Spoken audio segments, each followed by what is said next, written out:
परमात्मा कहते माला तो कर में फिरे और जीव फिरे मुख माही, और मंत्र तेरा कहीं और घूम रहा, ये तो सुमण नहीं। 108 मंत्र आपको बताए जाते हैं, ज़्यादा भी कर सकते हो कोई बात नहीं, और किसी दिन कम भी रह जाता चिंतित नहीं होना चाहिए, क्योंकि परमात्मा को पता है काल ने यू एजेंट छोड़ रखा मन कि यू भक्ति ना करने दे तुमने। लेकिन कुछ दिनों के बाद आत्मा इस पे प्रभावी ऐवी हो जाएगी और बैठ के इस पे भजन कराया करेगी। फिर श्वास का मंत्र आ जाता है, ये मन भागता है, फिर थोड़ी देर पाछा फिर चेतन हो जाए, फिर करे, तो ऐसे करता रहे, ऐसे अभ्यास बनेगा इसका, ऐसे ही चलता है। और कुछ दिनों के बाद आपको रात्रि में भी, स्वप्न में भी आपका सिमरण शुरू हो जाया करेगा, सोते सोते सोते सोते श्वास उश्वास से। और एक श्वास उश्वास की इतनी कीमत है सतनाम की, 2 अक्षर की। और तीसरे का तो कहना है कि सार नाम तो वो तो एक का जपया हुआ घना काम करते हैं। तो इतने धनी बन जाओगे आप इस भक्ति से। ये भक्ति और फिर आशा, आशा यहाँ के नहीं रखे, जरा अंत में आपकी इच्छा, किसी बेटे या बेटी में, कार या कोठी में, पोते या पोती में, किसी प्रकार देवता या देवती में, किसी भी सतिथि में। मान लीजिए आप वृद्ध होगे और उधर से आपकी बेटी विधवा होगी, तो आपके साथ काल नहीं हो और एक जाल कर, बेटी वही विधवा होगी जो नाम तो दूर होगी। अगर बेटी भी नाम ले रही होगी तो नहीं हो सकती उकचुक, गारंटीड बात है। और ऐसा हो जाता है तो फिर आपके मन में काल पैदा करेगा प्रेरणा, बता के होगा बेटी का, क्या होगा बेटी का। वह बेटी महात्मा रह जाएगी, फिर वहीं की से पशु बनकर वहीं फिर हल खींच रहा होगा। एक किसान था, परमात्मा की आत्मा था, कहते हैं जो जन मेरी शरण है। पुणात्मा आप समझोगे, क्योंकि बालक नहीं बुद्धिमान समाज है आज मानो। किसी का बालक बिगड़ जाए, बेटा या बेटी, उस माता पिता से पूछ कर देखो वो कितना दुखी रहता। सपने में भी उसको ये चिंता बनी रहती है कि किस प्रकार मेरा बच्चा फिर से लाइन पकड़ जाए, उसके लिए कितना दुखी होता है। और हम उस परम पिता के बच्चे, उसी के बेटा बेटी हम, और वो हमारे, हम कितने बिगड़ के यहाँ आगे इस काल का फंस गए। अभी हमारी रेल बना रहा है सबकी, बिरान मट्टी कर रखी यहाँ पर, ले लिए टिंडिया हमने इसके साथ आकर के। लेकिन वो कहते हैं ना माता पिता बुरे नहीं हो सकते, बेटा बेटी वैसे 100 गलती कर दे। अब उसी विधान से वो हमारा पीछे फिर रहा है। परमात्मा कहते हैं कि जो जन मेरी शरण है, एक बार भी किसी युग में ये भोली आत्मा मालिक से टच होगी, कभी उसके भेजे हुए दास से कभी उपदेश ले लिया, तो फिर वो रह भी गया यहाँ पर, फिर भी मालिक उसके पीछे पीछे फिरता, कभी इसने सद्बुद्धि आ जा, किसी प्रकार फिर से ये लाइन पकड़ दे। तो ऐसा ही एक किसान था, अब उसके पास परमात्मा गए और उसे राम रमी करी, क्योंकि पिछला संस्कार जो होता है उसमें गुण होते हैं। उस किसान ने कहा आओ महाराज, आओ बैठो, भोजन पाओ महाराज, दूध लाओ रे तेरे चाचा महाराज खातिर दूध लाओ। बहुत सेवा करी।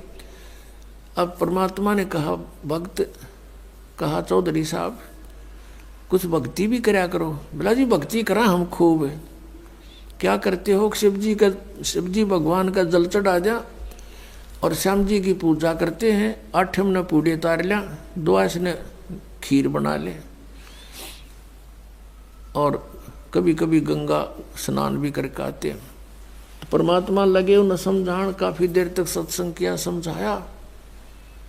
अब पुण्यात्मा थी, काफी प्रेरित हुआ, अक महाराज बात तो सच्ची कहो तुम। कहा फिर उपदेश ले लो भाई। अकना अभी नहीं, अभी तो बालक छोटे छोटे हैं, इनको कुछ इनकी विवाह कर दूं और ये काम संभालने जोगे हो जा महाराज जी, फिर पक्का नाम ले लूंगा। परमात्मा चले गए, साधु रूप में थे। बालक भी विवाह कर दिया बच्चों का, वो सारा कारोबार भी संभाल रहे हैं और पोता पोती भी हो रहे हैं। तब परमात्मा गए, अक भाई भगत अब तो आजा मेरी शरण में। न्यू बोला महाराज जी तू अच्छा पीछे पड़ा मेरे, छोटे छोटे पोता पोती हैं, बच्चे खेतों में काम करें, इन बालका ने कौन खिलावेगा। इब नहीं माड़े ये बालक ठीक हो जाने दे, पोते पोती माड़े बड़े हो जा थोड़े से, फिर आना। अब वो फिर गए परमात्मा, 5-7 वर्ष के बाद बूढ़े की टिकट कटी पाई, वो मर लिया। अब क्या देखा कि वही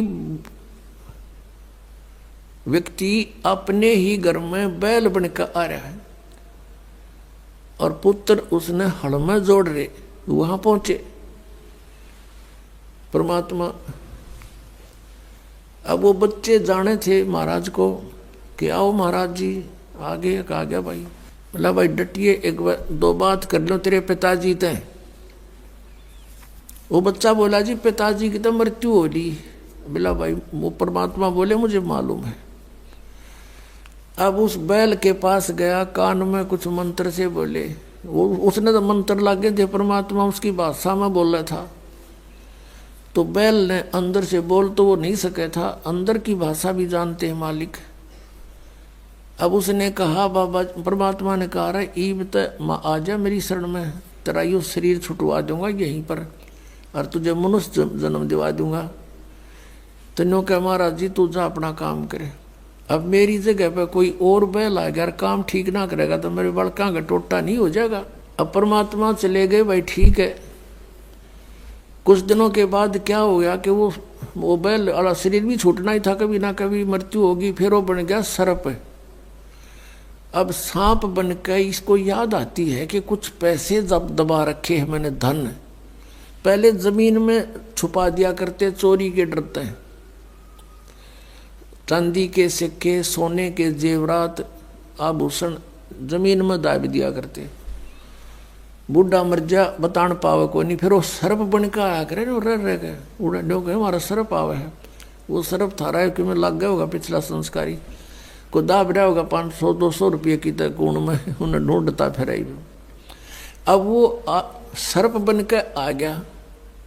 वो जो ही सर्प बन के घर में घुसा, बच्चा ने पता लग गया, उसके मारे लठ वो डंडे डंडे मारने लगे, इतना मोरी में के निकल के और बाहर उसका जंगल सा था उसमें खिसक गया और वहां पड़ा पड़ा कर रहा है सांप। अच्छे डंडे लाग रहे, उसकी सांकड़ी गई टूट। तो परमात्मा आए और वहां बैठ के न बोले सुना भगती अब के सलाह तेरी। ने बोला जी ले लो शरण में। ने बोला भाई शरण मत आया पर सांकड़ी तो डुबा के आया तो।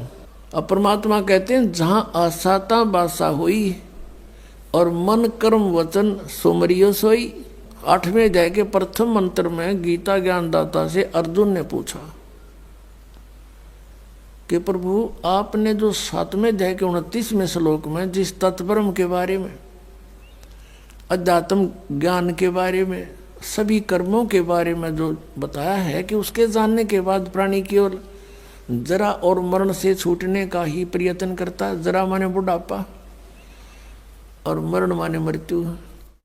ये बुढ़ापा सबसे बड़ा कहर है इस प्राणी के ऊपर, मनुष्य के ऊपर। अपन अपतमाओं कदे बूढ़े बूढ़े घबरा जा, अब घबराइयो ना तुम, क्योंकि ईब मालिक का नाम लिए पाछे आपको इतना सारा मिलेगा, सत्कर मान लियो, आपको पता भी नहीं चलेगा ये बुढ़ापा है या आप युवा हो। दिखण में बुढ़ापा होगा लेकिन कष्ट नहीं आने देगा दाता, और थोड़ा बहुत आता है तो तुरंत ठीक करेगा।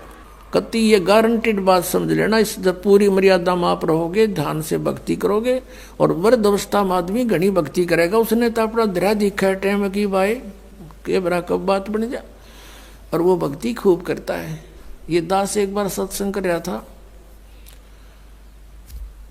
मनोरपुर गांव में, और उनका जो पिताजी था वो था तो अच्छी आत्मा का, लेकिन वो ये ज्ञान नहीं था बेचारा किसी को भी। तो वो सत्संग सुनता रहा रात्रि में, और हुक्का पीवा अपना बैठा बैठा, हमने माइक ला रखा था, और वो विरोध कर रहा था इस बात का, क्यों फंड कर रहे हो, पाठ कराओ हो। दूसरे दिन शाम ने वो बुढ़ा आ गया। वो लड़के के दोनों से सत्संग हो रहा था, उसकी पत्नी थोड़ी पत्नी नुस कह रही थी, बाद में बता जी मैंने न सोची ये बुढ़ा ही पता नहीं क्या कहेगा महाराज ने, यू बैठ गया आकर। उसकी आंखों में पानी आ गया। 60-65 साल का व्यक्ति था। न्यू बोला जी मैंने ये बात आज तक नहीं सुनी थी जो आप ज्ञान सुना रहे थे, और मैंने तो सारा जीवन खो दिया इस धंधा पीठ के, मेरा केरा होगा, मेरा क्या होगा अब। मैं बोला जी आप नाम ले लो और भक्ति करो, भगवान सबकी सुनता है। अब क्या भक्ति करूंगा, मेरा तो टाइम आ लिया। न्यू कह गो फिर रोन लग गया और कहता मैंने तो सारे जीवन में मेरा धंधा कराया है, खूब जमीन बना दी बच्चों के लिए, और ओक्का भी गणाए पिया करूं, और आपने ओक्के में तो बहुत पाप बताया। माँ जी भगवान का बताया मैंने तो, इसमें बहुत गुना पाप है, शराब में, मांस में, ये तो बहुत तम्बाकू में, ये तो घोर अपराध है, चोरी ठगी जारी में। अब बोला मेरा क्या बनेगा, अब मेरा तो पेटा भरा ही को नहीं। आपने ज्ञान निशा दे दिया, ना ज्ञान था इतना तो चलो दुखी भी ना था, तो दुख भी गणा होगा। तो मैंने उसको कहा कुछ नहीं बिगड़ा आपका, आप नाम ले लो। अकीब के नाम लूंगा मैं, मेरा तो टाइम आ लिया। मैंने उसको समझा कि जैसे कुएं में बाल्टी गिरती हो, लंबी लंबी रस्सी होती थी पहले, 150 फुट के, 100 फुट के कुएं होते थे नीचे, इतना गहरा पानी होता था, और लंबी रस्सी होती थी। तो उसमें कहते हैं जब मान लो वह बाल्टी कुएं में गिरती हो, रस्सी लटकती आ रही हो, और भाग के पकड़ने की चेष्टा करे, और उसकी पूछड़ी सी भी ठा जा, end of the rope, last में उसकी वह पूछड़ी भी ठा गई 6 इंच की भी, तो इन्हों सोच ले सब कुछ मिल गया। और जब उसने भी छोड़ दे, गई जान दे, तो वह गई फिर वो तो जा ही रही है। तो वह पूछड़ी पकड़ने के बाद पानी भी मिल रहा और बाल्टी भी आ गई, कुछ भी कौन गया। आप नाम लो, भक्ति कर, आपकी तो पूछड़ी सी रह रही है। और इस जीवन में भक्ति पर पार हो जाओगे। जीवन तय थोड़ा ही भला, जय सत सुमरण हो, और लाख वर्ष का जीवना कोई लेख धरे नहीं कोई। ये सत्कर मानना, जो बालक है वो तो सोचते को नहीं मरा, ईसा स्मरण करें, थोड़ा करें, गणा करें, फिर भी वो लाइन पकड़े हुए हैं, मर्यादा में है। और बुढ़ा आदमी तो सोचा बेरा नहीं कट जा, दिन रात अपना भक्ति में ध्यान रखेगा, तो वह बात उसका करड़ी समझ में आएगी। और मैं बोला बात सुन ले, जब नियम में रहेगा, जितनी आयु चाहिएगा उतनी दे देगा परमात्मा। यो कबीर भगवान है, ये आयु बढ़ा देता भगवान की। तो जो बोला जी फिर तो नाम दे दो। मैं बोला हुक्का नहीं पीऊंगा, आज जब फोड़ दूंगा इस हुक्के ने। उसी दिन तो परित्याग कर दिया और भक्ति करी। 10 साल और जिया वो बुढ़ा, 75 साल की उम्र में आराम तो मृत्यु होगी। अब भगवान किसे कहते हैं? भगवान ने इसलिए तलाश करते कि शायद दुखी प्राणी हो और कितना पापी हो, कितना अपराध कर गया अनजान पड़े में, परम पिता को बुरा नहीं लगता वो बेटा अपना बेटी। अब परमात्मा कहते हैं शरण पड़े को गुरु संभाले, और जान का बालक भोला रे, कहे कबीर तुम चरण चित राखो, जो सुई में डोरा रे। अपने गुरुदेव के प्रति इतना लगाव रखो अटूट, जैसे सुई में धागा डाल दिया जाता है तो उसे दूर नहीं हो सकता, वो लटकता ही रहता है साथ के साथ। तो ऐसे आप ये मर्यादा, ऐसा लगाव अपने गुरु जी से रखना पड़ेगा। और फिर कहते हैं शरण पड़े को गुरु संभाले, जान का बालक भोला रे। जैसे अनजान बच्चा पालने में झूल रहा है, उसने टट्टी भी कर दी, पेशाब भी माए कपड़ों में कर दिया, और हाथ पैर सारे खराब कर लिए। अब माँ आती है, वो देखती है कि तो सारा काम बिगाड़ रखा है, उसने वो बेटा या बेटी बुरा नहीं लगता, उसको पता है कि बालक से इसको पता नहीं, उन्हें नवावेगी, धोएगी, कपड़े धोकर सुखावेगी, फिर उन्हें दूध पियावेगी, सीने तो लगावेगी, प्यार करेगी। तो ऐसे ही परमात्मा को जानो तुम, सतकर मानना ये कबीर हमारा भगवान है, ये परम पूज्य परमात्मा कबीर देव ये हमारे पिता है, ये हमारी माता है, यही हमारा सच्चा साथी है। तुमेव माता च पिता, तुमेव बंधु च सखा, तुमेव विद्या च द्रविण, तुमेव सर्व मम देव देव, ये वो परमात्मा है। अब इस परमात्मा को आप आज इसे दिखाई दो, जैसा मान वो बालक टट्टी पेशाब करके पालने में पड़ा है, आपको पता है ये ज्ञान को ना, इसलिए ये बुराई कर गए, इतना पाप इकट्ठा कर लिया। अब ये सारे सने पड़े हैं अड़ंगे में, ये कर्मों से पापों से। कोई ओका पाड़ा है, कोई दारू पीवा है, कोई ताश खेला है, कोई और रिश्वतखोरी कर रहा अपना जीवन कर्म बिगाड़ दिए, तो उस परमात्मा ने बुरे नहीं लगते। वो नो दो मांझ का आपको फिर अपने सीने से लगाने योग्य कर लेगा इस सत्संग रूपी जल में दो के। तो हमने परमात्मा कहते हैं जहाँ आशा ता बासा हुई और मन कर्म वचन सुमरियो सोई। गीता जी अध्याय नंबर 7 के श्लोक नंबर 29 का हवाला दे करके अर्जुन ने पूछा 8वें अध्याय के प्रथम मंत्र में कि हे प्रभु, आपने जो 7वें अध्याय के 29वें श्लोक में जिस तत्ब्रह्म और सारे अध्यात्म और सब कर्मों से परिचित प्राणी को के विषय में कहा कि वो केवल जरा और मरण से छूटने का ही प्रयत्न करता है, बुढ़ापे और मृत्यु से, तो वो तत्ब्रह्म क्या है और क्या है वो अध्यात्म और क्या है वो कर्म। अब अध्यात्म और वो कर्म क्या है और वो तत्ब्रह्म क्या है, वैसे तो उसने फैसला ही कर रखा है कि उसके बारे में अगर कंप्लीट नॉलेज चाहिए, स्पिरिचुअल नॉलेज, चौथे अध्याय के 34वें श्लोक में, तो उन तत्वदर्शी संतों से मिलो और वो तत्व ज्ञान बताएंगे। वो तत्व ज्ञान कौन सा है? चौथे अध्याय के 32वें श्लोक में कि वो सच्चिदानंद घन ब्रह्म, ब्रह्मणे मुखे, सच्चिदानंद घन ब्रह्म ने अपने मुख से बोलकर यथार्थ रूप में वो ज्ञान विस्तार से बताया है, अनुष्ठानों का, यज्ञों का, वो तत्व ज्ञान है। उसको तत्वदर्शी संत जानते हैं, मैं नहीं जानता। फिर भी उसने कुछ हिंट दिया है 8वें अध्याय के एक मंत्र का उत्तर 8वें अध्याय के 3रे मंत्र में श्लोक में दिया गीता जी में कि वो परम अक्षर ब्रह्म है। अब जहां आशा ताबासा हुई, परमात्मा का ये सूक्ष्म वेद का मंत्र है, जहां आशा ताबासा हुई और मन कर्म वचन सुमरियो सोई। अब 8वें अध्याय के 5 और 7 में, 8वें अध्याय के 6ठे श्लोक में गीता ज्ञानदाता कहता है कि एक नियम है, अंत समय में जो जिस भी इष्ट में भावित रहता है, जिस भी इष्ट की भक्ति करता हुआ और उसी में आश्रित रहता है, तो वो उसी को प्राप्त होता है। जहां आशा तहां बासा हुई और मन कर्म वचन सुमरियो सोई, ये परमात्मा बता रहे हैं। अब ये गीता ज्ञानदाता कहता है कि मेरा सिमरन करना, तो 8वें अध्याय के 13वें श्लोक में बता दिया, मुझ ब्रह्म का एक अक्षर ओनली ओम है, नथिंग एल्स। ना युरा देरा देश्याम मिला दे, ना एवे नमः, ना ओम नमः भागवते वसुदेव, ना ये ओम नमः शिवाय, ये कोई मंत्र नहीं है, ये मोक्ष के नहीं है। शास्त्र विधि त्याग का मनमाना आचरण है।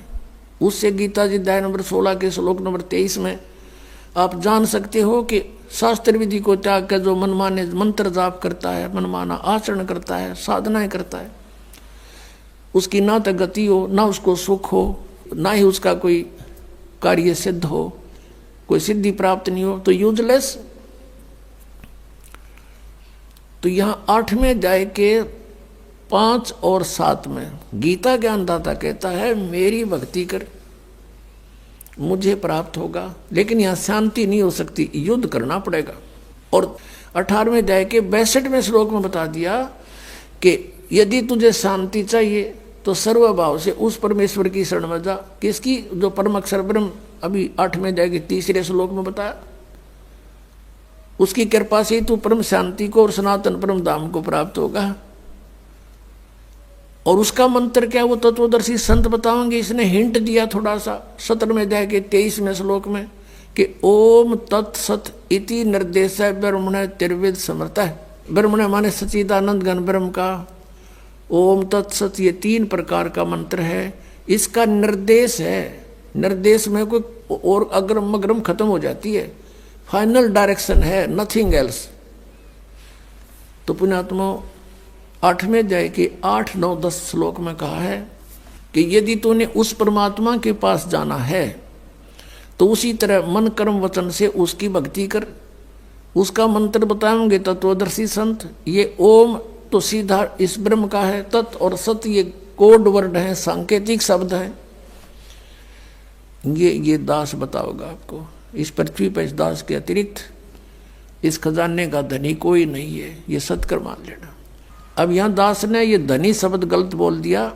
ये दास तो नौकर है, धनी तो कबीर परमात्मा है। उस परमेश्वर ने अपने नौकर को ये खजाने की चाबी दे दी, खोल और बांट दे अपने बहन भाइयों में।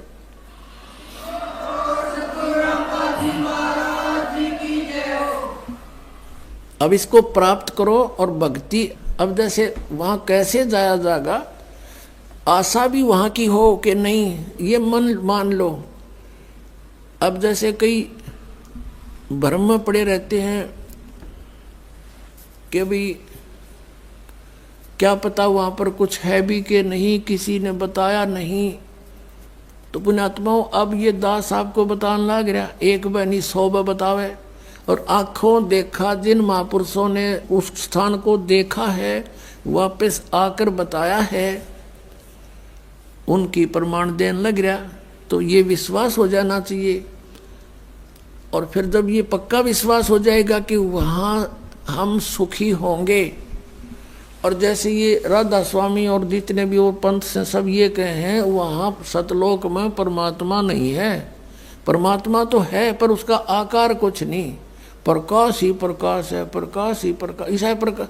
जब वहाँ भगवान है जैसे यहाँ पर आमी से, वहाँ पर अनाथ हुआ, अनाथ यहाँ पर, फिर वहाँ क्या करेंगे?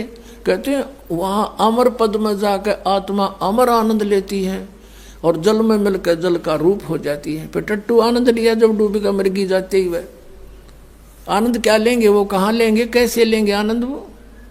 अब ऐसा आनंद है जैसे यहाँ कोई आदमी दुखी हो रहा हो, कोई कोर्ड से, कष्ट से, तो घर वाले भी नो क्या करे, भगवान यू मर जा तो सुखी हो जा। और मेरे पास हो गया सुखी, फिर गधा बन गया, बता के सुख होया उसने। तो ऐसी थ्योरी इन पंथों वाले की है जो भगवान को निराकार प्रकाश प्रकाश बता रहे हैं और उसमें डूब के मरने की सलाह दे रहे हैं। तो क्या रुचि बनेगी वहां जाने की? बन सके किसी की? वो बनावटी बातें हैं ये। वो झुंड के झुंड इकट्ठे हो रहे हैं क्योंकि आत्मा भगवान बना रह नहीं सकती। वो इसलिए सोच रही है शायद ये कह रहे सच्ची ये बात होंगी, पर वहां जान की नीत किसी की कोई ना, और साधन नहीं वहां पर जाने के। तो ये साधन है, ये मंत्र है, ये सब प्रमाणित है, शब्द सदग्रंथों में लिखे हुए हैं, शास्त्र अनुकूल साधना है। और जिन महापुरुषों ने भगवान की भक्ति की उन्होंने भी यही मंत्र जाप किए। तो ये आपको भक्ति भक्ति करना शेष रह गया, ये अग्रम मग्रम खत्म होगी, शंका खत्म होगी आपकी। और जब तक शंका समाप्त नहीं होती हम भक्ति कर ही नहीं सकते।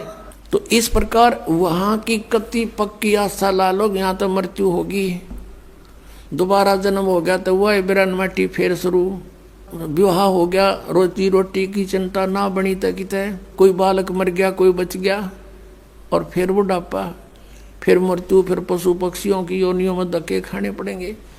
तो इस तरह सारा प्लस माइनस करके और फाइनल फैसला कर ले प्राणी, ये भगवान यहाँ जन्म ना दियो, चाहे हमने तो राष्ट्रपति बनाता हो, हमने इसकी जरूरत है। इंद्र दा राज कागदा बेस्टा ना भोगा इंद्राणी नू, ऐसी आस्था बन जाए। इंद्र का राज भी काग का बीट है। यहाँ किसी भी पद पोस्ट की इच्छा मत करना।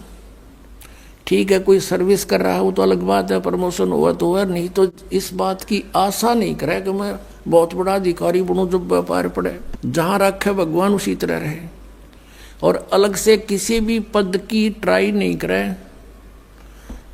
किसी सरपंच की, मेंबर की, एमएलए एमपी चेयरमैन की, मुख्यमंत्री मंत्री प्रधानमंत्री की, ये आपका सबसे बड़ा शत्रु हो जाएगा।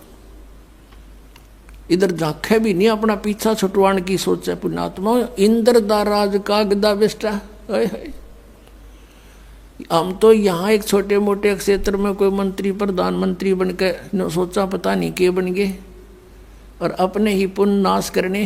परमात्मा के स्वर्ग को जो सबसे उत्तम मानते थे, स्वर्ग को, उस स्वर्ग का राजा, वो राज की पदवी भी हमारे लिए तो उस सतलोक के सुख की तुलना में काग की बीट है, काग की टट्टी समझो। तो वो कैसा होगा वो लोग, ये समझ लो जैसे हलवे की तुलना में तमाकू कूट रखा हो। अब तमाकू कोई खा सके, कोई गणा निकम्मा खागा तमाकू ने, और हलवा किसी अंदर दे जी सा जा, बुढ़ा भी खा जा बिना दांताड़ा, और वो टेस्ट लगे। तो कहने का भाव ये है कि वो स्थान और यहाँ के सुख, इतनी तुलना समझ लेना। अब परमात्मा आए थे 600 वर्ष पहले, कबीर भगवान सतलोक से चलकर सह शरीर आए थे। पुण्यात्माओं, आज फागुन सुदी द्वादशी, ये वो शुभ दिन है जिस दिन परमात्मा अपने लीला अनुसार अपने गुणों के आधार से जो लीला करता है, वही लीला करते हुए सतलोक से चलकर आए थे। सतलोक से चलकर आए थे एक साधु रूप बना के। परमात्मा पूरे विश्व की, पूरे ब्रह्मांडों की 3 प्रकार के शरीर धारण करके सबकी देखभाल करता है, सबको संभालता है, केयर टेक करता है। एक रूप में तो वो स्थिर रहते हैं वहाँ सतलोक के अंदर। उनका करोड़ सूर्य मिला दे, करोड़ चंद्रमा इतना एक रोमकूप की शोभा है। शरीर है, मनुष्य दृश्य है, नर आकार है। और दूसरे में प्रत्येक युग में एक लीला करते हैं, बालक रूप धारण करके आते हैं और कमल के फूल पर जल में विराजमान होते हैं, इसलिए उनको नारायण भी कहते हैं। नारायण वही है असली में। नार माने जल, आयन माने विश्राम करने वाला। जल के ऊपर आके अवतरित होने वाले को नारायण कहते हैं। वैसे तो एक का है प्रभुता है, बाकी ये छोटे सारे भगवान इन प्रभु कहे हैं, लेकिन वास्तव प्रभु वही है। नारायण वह है। ये प्रत्येक युग में ऐसी लीला करता है। और पूर्व निर्धारित संस्कारी जो हंस होते हैं वो उन्हीं को मिलता है, उठा ले जाते हैं, लीला होती है। वो कुंवारी गाय का दूध पीता और कुछ अन्न नहीं खाता, ना कुछ दूसरा दूध पीता, कुंवारी गाय का दूध पीता है, ये लीला करता है। और यही वेद बताते हैं, और ये परमात्मा कबीर जी ने भी इसी युग में करके प्रमाण दे रखा है। तो वो दूसरी प्रकार का शरीर। और तीसरी प्रकार का जो शरीर परमात्मा धारण करता है वो जिंदा यानी एक साधु रूप में आता है। अब पहले हमने सुनने को मिलता था कि भाई किसी भगत कोई व्यक्ति राह चलता हो अतिथि रूप में, या कोई द्वार पर आ जावे, कोई वस्तु जैसे भीख मांगे, कोई वस्तु जैसे, वैसे तो सही भगत संत होगा वो रोटी मांगे, अगर बकवाद नहीं मांगता, पैसे नहीं मांगेगा, सही भगत संत होगा तो रोटी ने चाह पानी ने मना नहीं करे कोई भी आ जाए द्वार पे, बल्कि प्रार्थना करके खुआवा। आप करके देखना ये कितना पुण्य मिलेगा आपको। तो न्यू क्या करते भाई पता नहीं भगवान किस रूप में आ जाए। तो इससे सिद्ध है कि भगवान तो था तो पहले भी साकार ही, लेकिन इन अनाड़िया ने अज्ञान सोच के आधार से सिद्ध कर दिया था भगवान निराकार है, प्रकाश ही प्रकाश है, परमात्मा का प्रकाश देखा जाता है। अरे परमात्मा बिना प्रकाश किसका देखा? सूर्य है नहीं, सूर्य का प्रकाश देखा, सूर्य बिना प्रकाश कैसा हुआ? तो हम कति बालक थे, ये ऋषि में ऋषि भी कति बालक थे, कह का पता नहीं था इनको अध्यात्म मार्ग का, सत्कर्म मान लियो पुण्यात्माओं। अब हमने जो परमात्मा को पाने के लिए जो विधि अपनानी है, वो परमात्मा तीसरी टाइप का जो शरीर बनाता है वो साधु संत का बनाता है। जिन भी महापुरुषों को मिला ऐसे ही मिले हैं। आदरणीय धर्मदास साहिब जी को मिले, जिंदा महात्मा का रूप बनाकर परमात्मा मथुरा में पहुंच गए, और मथुरा में ये लोकवेद के आधार से वो पुण्यात्मा मोक्ष के लिए उस जोड़ में नहाने जा रहा था, जिसमें कहते हैं यहाँ कृष्ण जी नहाया करते थे, स्नान करते थे। इस ब्रज की रज को, रज पे उसके चरण टिके हैं, माथे का लाओ, ये पेट भर ऐसे बहका रहे हैं। अगर वो स्थान ही मोक्ष का होता तो श्री कृष्ण जी क्यों छोड़ कर जाते? वो द्वारका में जाकर रहने लगे। वह तो द्वारका गए, उसको छोड़ के, वो अच्छा था इसलिए वहां छोड़ गए क्योंकि रोज लड़ाई रहा करती, कदे जरा सिंगार लठ लेके, कदे काल्यवन आ गया सेना लेके। तो उस भगवान ने सोचा अपना इन मूर्खा के ला क्यों मूर्ख होया और कितना न मारूं, ये तो सबकी बुद्धि भ्रष्ट हो रही है। तो एकांत में जाकर कहते राड से बाढ़ अच्छी, वहां जाकर रहने लग गए थे। द्वारका में कोई समुद्र में टापू ढूंढा गया, कोई नहीं आओगा तो अपनी सेना ने एक स्थान में खड़ा कर देंगे। उसका एक रास्ता था, एक द्वार था, इसलिए द्वार ईका कहते हैं उसको। तो मथुरा में गए हुए थे, वहां भगवान मिले जिंदा महात्मा के रूप में। जिंदा महात्मा होता मुसलमानों के अंदर, एक काला सा ओवरकोट पहनता, घुटनों से नीचे तक का एक कच्छा और एक टोप, ऐसी वेशभूषा वाले को जिंद महात्मा कहते, जिंदा। और इसी रूप में गरीबदास साहिब जी को मिले थे। आज के दिन खेतों में गऊ चरा रहे थे गरीबदास साहिब जी। 10 वर्ष के बालक थे, साथ में और भी कई बूढ़े, कई बुजुर्ग थे, कई अच्छी आयु के थे, कुछ जवान थे। ये सबसे छोटी उम्र के गरीबदास जी थे, 10 वर्ष के। और आदरणीय गरीबदास साहिब जी ये किसान परिवार में जाट जाति से थे।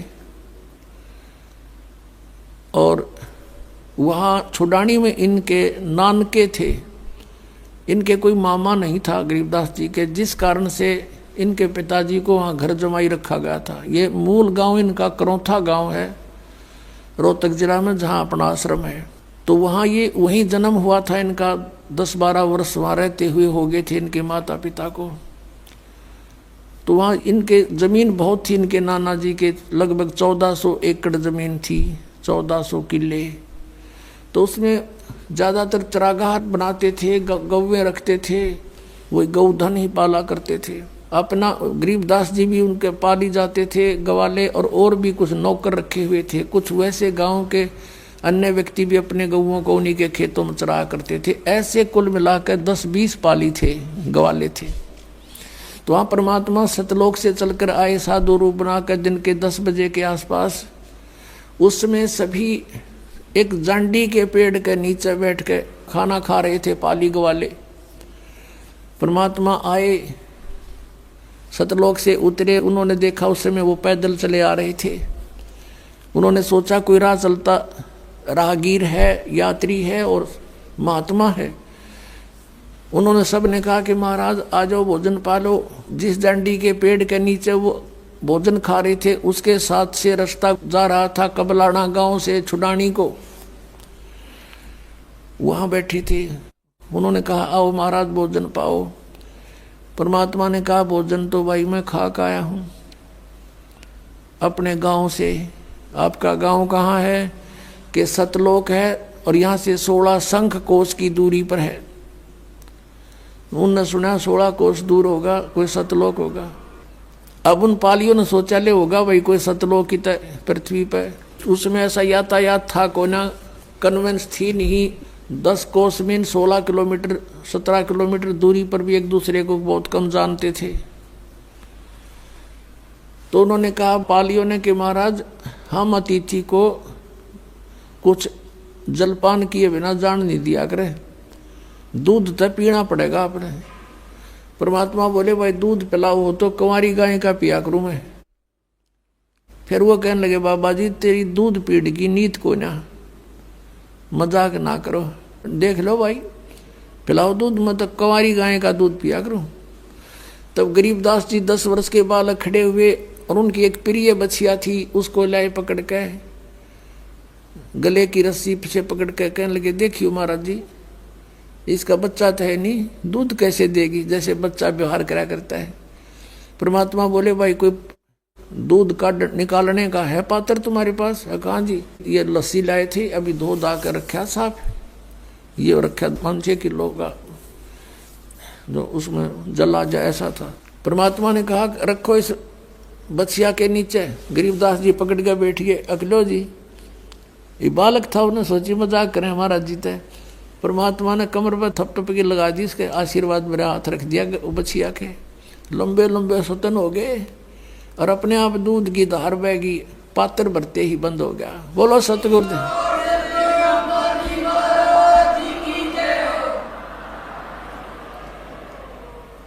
अब गरीबदास जी ने परमात्मा को दिया, कबीर परमेश्वर जी को, सतपुरुष को।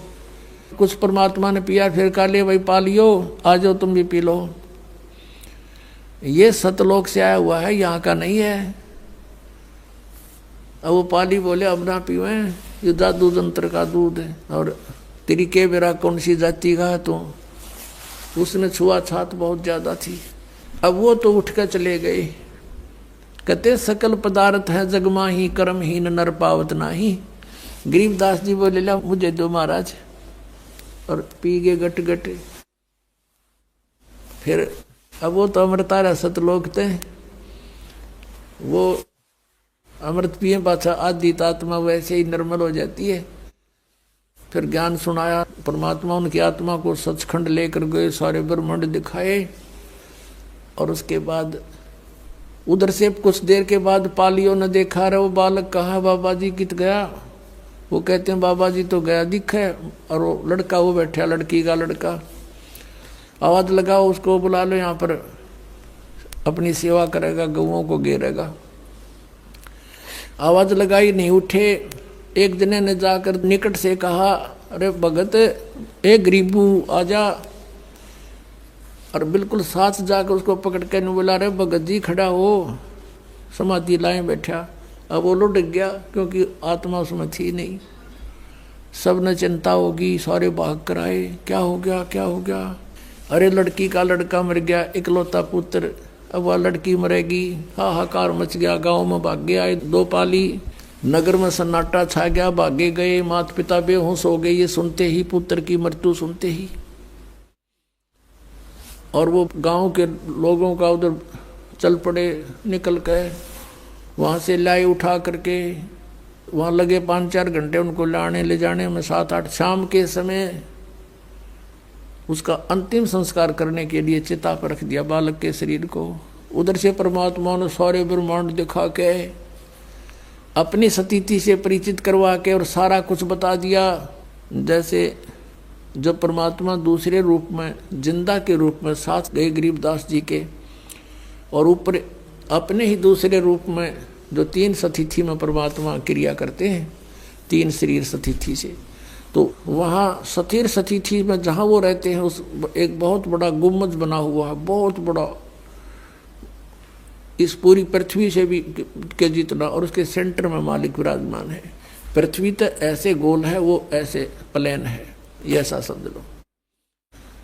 अब वहाँ बैठे भगवान नीचे से गए थे जिंदा के रूप में, तो परमेश्वर ने अपने ही दूसरे रूप पर चंवर करना शुरू किया। गरीबदास जी ने सोचा, ये बाबा जी तो यहाँ का कोई इनका नौकर है, सेवक है, और ये बैठा भगवान तय, कितना सुथरा, सारी तेजों में शरीर हो, बहुत अच्छा। इतने में क्या हुआ, वो तेजों में शरीर जिसके एक रोमकूप में करोड़ सूर्य करोड़ चंद्रमा मिला दे, वो रोशनी भी फीकी रहे, वो खड़ा हुआ। और उसके स्थान पर वो नीचे से गया हुआ जिंदा वाला शरीर रूप वहाँ बैठा, और वो चंवर करे, वो तेजों में शरीर खड़ा होकर के। अब गरीबदास जी देखा, भी बाबा जी भी आंडी है गति, इसके ऊपर भगवान भी इसकी सेवा करे, ये कैसे भाई। बालक था, इतने संकल्प विकल्प हो रहे थे, इतने में वो तेजों में शरीर उसमें समा गए, जिंदा वाले महात्मा के शरीर। चंवर अपने आप ऊपर सेवा कर रहा है, ऑटोमेटिक, बगैर किसी सपोर्ट के। तब परमात्मा ने कहा कि बेटा, मैं असंग ब्रह्मांड का स्वामी हूं, मैं कुल का मालिक हूं, मेरा नाम कबीर है, और मैं काशी में 120 वर्ष रहा और अपना ज्ञान प्रचार किया। लेकिन मेरे ही बच्चों को काल ने अपने पाड़े में खड़ा कर रखा है। किसी को तो ब्राह्मण बना दिया, किसी को मुल्ला काजी बना दिया, और किसी को ऋषि मंडलेश्वर झूठे पद दे के ये मेरे दुश्मन बना दिए बेटा, मेरे ही बच्चों को। और फिर गरीबदास जी ने कहा, महाराज जी मैंने यही रख लो, क्योंकि मालिक ने बताया कोट जन्म तन भ्रमत हो गए, कुछ नहीं हाथ लग रही, सारी सृष्टि रचना सुनाई, और तुम यहाँ रहा करते। देखो गरीबदास, ये सारे मकान खाली पड़े, वो जितने वहाँ धक्के खाते अंडे, एक एक झोपड़ी में गुजारा कर रहे हैं, और यहाँ इनके ये सब मकान खाली पड़े हैं। तब गरीबदास जी ने कहा, परमात्मा मुझे यही रख लो, मुझे ना भेजो, यह तो बड़ा आनंद है, बड़े ठाठ हैं सारे। तो परमात्मा ने कहा, तूने जाना पड़ेगा, क्योंकि तुम यहाँ से जब आप गए थे सब भक्ति से परिपूर्ण थे, आप फुल चार्ज थे। अब तुम सारे बैटरी डाउन हो रही है, अब ये भक्ति का सतनाम मंत्र दूंगा मैं, और इससे तुम फिर दोबारा भक्ति करो और शीघ्र चार्ज हो जाओगे मिनटों में। ये तो इतना गजब का मंत्र है, आज तक किसी को मिला है को नहीं। और अगर मान ले कोई नकली किसी से लेकर जाप बिकना, तो ये काम नहीं करे, क्योंकि अधिकारी बिना इसका काम हो ही नहीं सकता, ये अध्यात्मक मार्ग है। तो अब तुम जाओ और अपने भाई बहनों को समझाओ जाके, तेरा परम कर्तव्य बनता है भाई बच्चा, कि सबके अंधेरा हटा दे, सबको समझा दे। और उनको फिर गरीबदास जी ने कहा, भगवान वहाँ तो बहुत गुंडा लोग, तो डर लगन लग गया हमें उस गंदे लोग थे। अब वहां जाने के बाद अपने माता पिता, भाई बहन, आने वाले पुत्र पुत्रियां, उन सब का ज्ञान होता है कि ये कैसे हमारे साथ जुड़े हैं। कभी कोई कुछ था, कभी मैंने उसका ऐसा लिया था, उसका आज देने आ रहा है, वो सारा ज्ञान हो जाता। तब यहाँ रुचि ना बनती आत्मा की। बहुत कुछ कहा गरीबदास ने कि भगवान वहां तो कभी सारा झूठा जुगाड़ है, रख लो मेरे दाता। परमात्मा ने कहा बेटा ऐसे नहीं रखा जा सकता, आप जाओ स्वयं भी भक्ति करो। ये भगवान वहाँ भक्ति काल हमें कर नहीं देगा। ये तो बैठा देख कसाई वहां से दिखे ना रहा, 1 लाख मानुष शरीरधारी प्राणियों को नित खाता है, और यहाँ पर सबकी रेल बना रखी है। 1 मिनट की फुर्सत नहीं, एक पेट के लिए सारा दिन धक्के खा के करोड़ों पाप करके इंसान शाम को विश्राम करता है। तो परमात्मा ने कहा बेटा यू ऐसा मंत्र दे दिया, जब ही सतनाम हृदय धरो भयो पाप को नाश, जैसे चिंगारी अग्नि की बेटा पड़े पुराने घास। तो ढेर सारा घास हो, अब कितने पाप हो लिए तुम्हारे अनजानपने में, आगे ना करियो। जो जानबूझ के गलती करे वो तो फिर पिटाया करे। और फिर ऐसा मंत्र है जो आग लगा देगा, सारे संचित कर्मा का भी नाश करेगा, प्रारब्ध वालों का भी करेगा बेटा, और भविष्य में आप करोगे नहीं। और जैसे आपके कर्तव्य कर्म में, आपके प्रतिदिन के कर्म में जो पाप होते हैं वो तो आप पर लागू नहीं होंगे। और फिर ये मंत्र दे दिया, ये साथ के साथ साबुन और पानी का काम करेगा, जल का। जैसे कपड़ा डेली पहनते हो मैला हो जाता है, साबुन और जल से साफ करो, वैसा ही फिर हो जाएगा। तो ये साधनाएं आपको ऐसी दी जाएंगी, आपका यो आत्मा निर्मल बना रहेगा और पिछले मैल उतर जाएंगे। आगे इसने रोज धोइयो, साधना करते रहना। तो बहुत कुछ समझाया। फिर गरीबदास जी ने कहा परमात्मा मेरे साथ रहना। अग बेटा कोई बात है, भगत का मैं साथ नहीं रहूंगा तो काल तो उसको सबसे पहले मार डालेगा। तो ये सब कह समझा के और भेज दिया वापस। उधर से चिता पर रखा हुआ था अंतिम संस्कार करने के लिए। जो ही परमात्मा ने आत्मा को दोबारा प्रवेश किया, वो बंधन जो ऊपर बांध रखे थे वो अपने आप टूट गए। हलचल हुई, शरीर में खड़ा हुआ, और जो देखा हुआ था वो लोग, वो वाणी मालिक ने गरीबदास जी के हृदय में अपना वो ज्ञान दोबारा फीड कर दिया। क्योंकि दाता को पता था कि काल के दूत मेरे मार्ग में आएंगे, मेरे ज्ञान को कुछ बिगाड़ देंगे, कबीर सागर वाले को। उसकी पूर्ति गरीबदास जी के द्वारा करवा दी परमात्मा ने। और कबीर सागर में लिख रखा है कि 12वां पंथ आओगा जो गरीबदास जी का, संवत 1774 में मेरी वाणी फिर प्रकट होएगी, मेरी महिमा। और फिर उस 12वें पंथ में, ये 12 पंथ तक तो ऐसे ही है, ये भक्ति नहीं कर सकते क्योंकि इनका समझ ना हो या कहानी। 12वें पंथ में फिर आगे चल के हम आएंगे और सब पंथों को मिटाकर एक ही पंथ चलाएंगे।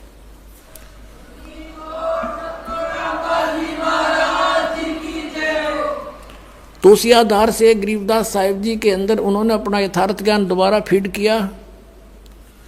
उन्होंने वो वाणी बोली, और एक गोपाल दास नाम के दादूपंथी एक भक्त ने, एक साधु ने वो लिपिबद्ध की, वो जो आज हमारे पास उपलब्ध है। अपने आत्माओं परमात्मा आए थे 600 वर्ष पहले। उन्होंने जो लीलाएं की थी वो गरीबदास साहिब जी ने पुनः वैसे ही चित्रण की जैसे तुलसीदास जी हुए हैं, जो भगवान विष्णु के उपासक थे। उन्होंने श्री रामचंद्र जी की जीवनी रामायण जो कहलाती है, वो लाखों वर्ष पहले जो भी घटना घटी थी, अब कलयुग के अंदर अपनी दिव्य दृष्टि से देखकर अपनी लैंग्वेज में, अपनी भाषा में, चौपाइयों में, संत भाषा में दोबारा ज्यों की त्यों लिपिबद्ध कर दी। वह सही है, उसी को आज मान्य, वही मान्य है पूरे हिंदू समाज को, वही पढ़ रहे हैं। ऐसे ही आदरणीय गरीबदास साहिब जी को भी परमात्मा ने या दिव्य दृष्टि दी थी।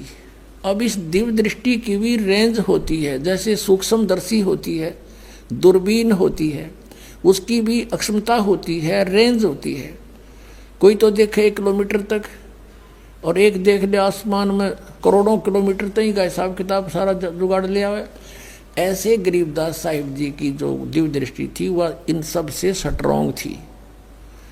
तो गरीबदास साहिब ने वैसे ही कबीर परमेश्वर की महिमा अपने कर कमलों द्वारा अपने मुखारविंद से उच्चारण की और गोपाल दास ने लिपिबद्ध की। अब परमात्मा ने हमें क्या बताया? अगम निगम को खोज ले बुद्धि विवेक विचारे, उदय अस्त का राज मिले तो बिन नाम बेगारे। अब यहां से मन हटाने के लिए यू ज्ञान आधार बनाना पड़ेगा आपने। कहते हैं परमात्मा, गरीबदास साहिब कह रहे हैं भगवान ने ऐसा बताया है कि जैसे तुम कुछ भविष्य का अगम निगम भविष्य के विचार करो और बुद्धि से सोचो थोड़ा सा कि उदय अस्त का राज मिले तो बिन नाम बेगार। बेगार किसे कहते हैं ये थोड़ा डिफाइन करते हैं। पहले समय में हम छोटे छोटे थे तब हमारे गांव से लाखन माजरा गांव तक एक 3 व्हीलर आया करता। पहले ये पेट्रोल के चाले थे, ये बड़े बड़े, और 2-3 चला करते थे।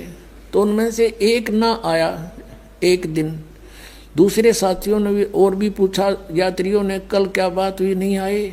वो कह रहा था कल मैं बेगार में फंस गया। बेगार क्या थी कि पुलिस वाले पकड़ ले जाया करते इनको, पर इनके पास कन्वेंस थे नहीं। कहीं रेड लगानी होती, कोई पकड़ना होता, किसी के छापे मारने होते तो किसी भी व्हीकल वाले को पकड़ ले जाते। वो अपने पल्ले से तो तेल डालता अपने पास से, और 1 मिनट की फुर्सत नहीं, वहाँ चल वहाँ चल वहाँ चल, खेतों में गए चल, किधर दूसरे गांव में। नू कह रहा था सारा दिन शाम ने पकड़ा था, अगले 12 बजे छोड़ा मुझे, और 200 रुपये का तेल घर तक खर्च कराया। उस समय तो 200 रुपये 20,000 के बराबर थे। और रोटी भी अपने आप खाई। ये उसको बेगार कहा करते हुए, बेगार का मतलब है कि अपना तो जेब तक खर्च हुए और 1 मिनट की फुर्सत नहीं, मारो मार रहे। तो कहते हैं अगम निगम को खोज ले बुद्धि विवेक विचार, उदय अस्त का राज मिले तो बिन नाम बेगारे। ये मंत्री, प्रधानमंत्री, एमएलए, ये चेयरमैन, देख लो उनकी स्थिति। ये पिछले पुण्य कर्मी प्राणी हैं, पिछले संस्कार जन्म जन्मांतर के, और आज ये अपने पुण्यों को बर्बाद कर रहे, खर्च कर रहे हैं अपने जेब तक, और 1 मिनट की फुर्सत नहीं। चलियो जी वहाँ काम है, मेरा यूँ रह गया जी। सारा दिन सोता झूठ बोल रहे हैं, क्यों? सबके काम ये कर नहीं सकते, इसे खुदा थोड़े ये। और परमात्मा सबके कर दे, सबके और कई कई कर दे, लाखों काम कर दे, हम क्यों ना भगवान की आड़ पकड़े। तो कहते हैं अगम निगम को खोज ले और बुद्धि विवेक विचार, उदय अस्त का यानी पूरी पृथ्वी का भी राज्य मिले तो बिन नाम बेगार। अगर भक्ति नहीं है तो बेगार कर रहे हो, अपना जीवन व्यर्थ नष्ट कर रहे हो, अपना पुण्य खत्म कर रहे हो। अब 600 वर्ष पहले परमात्मा आए थे इसी उद्देश्य से, जैसा वो आया करते हैं, जैसी लीला किया करते हैं। उस समय हिंदू और मुसलमानों को दोनों को समझाया करते थे। काजियों को और मुल्लाओं को कहते थे कि तुम यथार्थता से परिचित नहीं हो, आप जी अपनी कुरान से भी परिचित नहीं हो। और हिंदुओं के गुरु ऋषि महर्षि मंडलेश्वर ब्राह्मणों को कहा करते थे कि तुम लोक वेद सुना रहे हो, तुम भ्रमित कर रहे हो, शास्त्र विरुद्ध साधना करवा रहे हो, इनका जीवन नाश कर रहे हो, तुम इनको भूत पुजवा कर भूत बनवा रहे हो, तुम अपने ग्रंथों से भी आप परिचित नहीं हो। पुणात्माओं, जैसे मुसलमानों को ये अपना भ्रम है कि हम सही साधना कर रहे हैं, और वो हिंदुओं को मुसलमान जबरदस्ती भी बनाया करते थे, ज्ञान से भी कोशिश करते थे किसी तरह ये हमारे मार्ग को स्वीकार करें, हमारा श्रेष्ठ मार्ग है। और ये सोचा करते थे कि ये अन्य देवताओं की पूजा करते हैं, अन्य फरिश्तों की, और इनको इनसे कुछ लाभ नहीं होना, और हम जो साधना करते हैं वो भगवान की करते हैं, अल्लाह की, और उसकी साधना से सभी सुख होते हैं। इस उद्देश्य से मुसलमान बनाना शुरू किया था कि इनका कल्याण हो जाएगा। अब पुण्यात्माओं, अब कुरान शरीफ के अंदर सूरत फुरकानी है, उसका नंबर 25 है, और आयत नंबर 52 से लेकर 59 में जिस अल्लाह ने कुरान शरीफ का ज्ञान दिया वो मुसलमानों का गॉड है, वो उनका अल्लाह है, उनका परमात्मा है। और वो कह रहा है किसको? हजरत मोहम्मद को, कि हे मोहम्मद, हे नबी, तू इन काफिरों का कहा ना मानना। काफिर कौन? जो कबीर परमात्मा को नहीं मानते, वो कबीर परमात्मा को नहीं मानते। और मैं तुझे इन कुरान शरीफ के अंदर जो गाइडलाइन दे रहा हूँ, हिदायत दे रहा हूँ, इनको तू पक्का मानना और इनके साथ संघर्ष करना। कबीर के लिए, कबीर इज गॉड, अल्लाहू अकबर। जिहाद का मतलब लट्ठम लट्ठा होना नहीं। तू इनकी बात मत मानना, चाहिए तूने परेशान करें या ये ना मानने पर तू मत मानना इनकी बातों को, ऐसे संघर्ष करना। और कबीर परमात्मा है, ये मानते नहीं, तो इनकी बातों में मत आना। और ये कबीर वही है परमात्मा जिसने सारे ब्रह्मांडों की रचना की है, और ये पाप नाशक है, अपने बंदों के गुनाहों को खूब अच्छी तरह समझता है और उनके पाप नाश करता है। और ये परमात्मा वही है जिसने 6 दिन में सृष्टि रची और 7वां दिन तख्त पर जा बैठा। और उसकी खबर किसी बाखबर से पूछ देखो। कुरान शरीफ सूरत फुरकानी 25 और आयत नंबर ये 59 में लिखा है कि वो परमात्मा 6 दिन में सृष्टि रच कर कबीर और वो तख्त पर विराजमान हो गया। वो अल्लाह अकबर है, वो अल्लाह कबीर है। उसकी खबर किसी बाखबर से पूछो। जैसे श्रीमद् भगवद गीता अध्याय नंबर 4 के श्लोक 34 में कहा है, गीता ज्ञानदाता भी वही है, कुरान शरीफ का ज्ञानदाता भी वही है। वो अर्जुन को कह रहा है कि अर्जुन, तू उस तत्व ज्ञान को जो भगवान ने स्वयं आकर ज्ञान दिया है, वो तत्व ज्ञान है, उसको किसी तत्वदर्शी संतों के पास जाकर समझ, मैं नहीं जानता।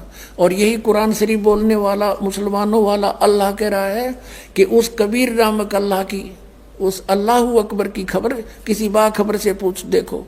तो इसका मतलब है कुरान शरीफ का ज्ञान देने वाला अल्लाह भी उससे बेखबर है, उसका खबर नहीं है उसको। तो वो कंप्लीट नॉलेज कैसे होगा? जो मुसलमान ये सोचा करते हैं हमारा सुप्रीम साधना है, तो अब है ये सब की सुप्रीम साधना जो दास आपको बता रहा है, और इसके करने से सबका मोक्ष होगा। उस समय इन बातों का दुख माना किसने? उन नकली गुरुओं, काजी और मुल्लाओं ने और ब्राह्मणों ने। परमात्मा उनको समझाया करते थे, सभी को अलग अलग से बताते थे, समझाते थे। क्या कहा करते थे कि नबी मोहम्मद नमस्कार है, राम रसूल कहाया, 1,80,000 को सौगंध जिन नहीं करद चलाया। कबीर परमात्मा कहा करते थे कि तुम जिन महापुरुषों का नाम लेकर मांस खाते हो, गायें काटते हो, हत्याएं करते हो, मुर्गा काटते हो, बकरा काटते हो, भगवान ने कितना अच्छा आपको आहार दे रखा, काजू किस्मत सेब संतरे, और नहीं तो ये बाजरा ज्वार गेहूं चने चावल कुछ भी खाओ, ये अड़ंगा क्यों खाते हो? तुम्हारे नबी ने, हजरत मोहम्मद ने कभी किसी की हिंसा नहीं की। कहते हैं वो तो आदरणीय महापुरुष थे। नबी मोहम्मद नमस्कार है, राम रसूल कहाया, और 1,80,000 को सौगंध जिन नहीं कर चलाया। हजरत मोहम्मद जी के 1,80,000 अनुयायी हुए थे जो कति पाक साफ थे। वो ब्याज तक भी नहीं लेते थे, जिहाद संघर्ष नहीं करते थे, किसी का कत्ल करना भी महापाप मानते थे।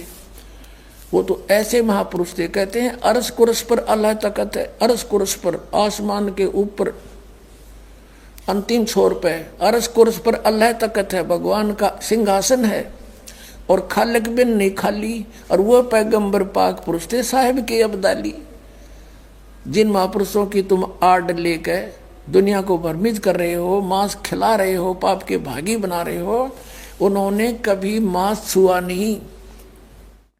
कहते हैं हम मोहम्मद को वहां ले गए हो, कबीर साहब मिले थे उस प्यारी आत्मा हजरत मोहम्मद को, और उनको यहाँ एक मिनी सतलोक है परमात्मा का अलग से, जैसे राजदूत भवन होता है, तो वहाँ लेकर गए थे। तो वहाँ इसलिए रखते हैं जैसे जो आत्मा है यहाँ से ले गए वहाँ रख ली, अरे भी ये आ गया भक्ति युग, अब उसको जन्म दे देते हैं परमात्मा। अब ये छोटे छोटे बच्चे आने लग रहे, बहुत पुण्यकर्मी प्राणी है जिनका आँख आड़ा खुला आकर के, ये हंस है वो परमात्मा ने स्टॉक रखा यहाँ पर इस युग के लिए, इस समय के लिए। तो वहां ये कहते हैं इच्छा रूपी वहां नहीं रहे हो, उल्ट मोहम्मद महल पठाया, इस शरीर में वापस भेज दिया। और गुज बीरज एक कलमा लाया, कहते हैं उसने रोजा बंग नमाज दे रे, बिस्मल की नहीं बात कही रे। बताओ, उन्होंने वो ऊपर से जो आदेश लेकर आया था हजरत मोहम्मद, उसमें बिस्मल यानी गाय को काटना, मुर्गे को काटना, बकरे को काटना, इसको बिस्मल बोलते हैं। ये कहते हैं रोजा बंग और नमाज बताई थी उसने। रोजा माने व्रत, बंग जैसे ऊंचे शोर माज करना, है भगवान हमारी अर्ज सुनना, इसको बंग बोलते हैं। और 5 वक्त की नमाज, कहते हैं सिर्फ इतना आदेश था हजरत मोहम्मद का, ये मांस खाने का नहीं था। ये तो बाद में किसी फरिश्ते ने किसी में प्रवेश करके ये बकवाद गढ़ रखी है, उसने कभी नहीं कहा। जैसे हिंदू धर्म में कहीं देखिए किसी में भूत प्रवेश होकर ने कहा मैं बहरो बोलू हूँ, बकरा बनाओ, दारू पिलाओ, अब उसने शराब पिलावे और बकरा काटे, तो पाप शुरू करवा दिया। उस नालायक आत्मा जो भ्रमित है, भूत, उसने नाश करवा दिया। ऐसे ही वहां अगर कहीं मांस खाने का प्रावधान है तो उन महापुरुषों का नहीं है, ये किसी का। तो कहते हैं रोजा बंग नमाज दई रे, बिस्मल की नहीं बात कही रे, अरस कुरस पर अल्लाह तकत है खालिक बिन नहीं खाली, वह पैगंबर पाक पुरुष थे साहिब के अब्दाली। वो पवित्र आत्माएं परमात्मा की कृपा पात्र थे, वो परमात्मा के रसूल यानी पैगंबर बनकर आए थे। और उन्होंने ऐसा जुल्म करने को नहीं कहा जो तुम आज मन गढ़ंत कर रहे हो। ऐसे ही हिंदुओं को कहा करते थे कि तुम अपनी गीता से परिचित नहीं हो। गीता में तुम कहते हो श्री कृष्ण जी ने ऐसा बोला, श्री कृष्ण जी तो कहता मेरे तो जन्म और मृत्यु होते हैं, मैं तो नासवान हूं अगर तुम ये मानते हो श्री कृष्ण ने गीता बोली। और वो कहते हैं 18वें अध्याय के 62वें श्लोक में कि अर्जुन तू सर्वभाव से उस परमेश्वर की शरण में जा, उसकी कृपा से परम शांति को, सनातन परम धाम को प्राप्त होगा। तो परमात्मा ने कहा तुम मिसगाइड कर रहे हो, तुम्हारे वेदों और गीता में ये हरे कृष्ण राधे श्याम राधे राधे श्याम राधे ये मंत्र नहीं है, ये शास्त्र विदिता का मनमाना आचरण है।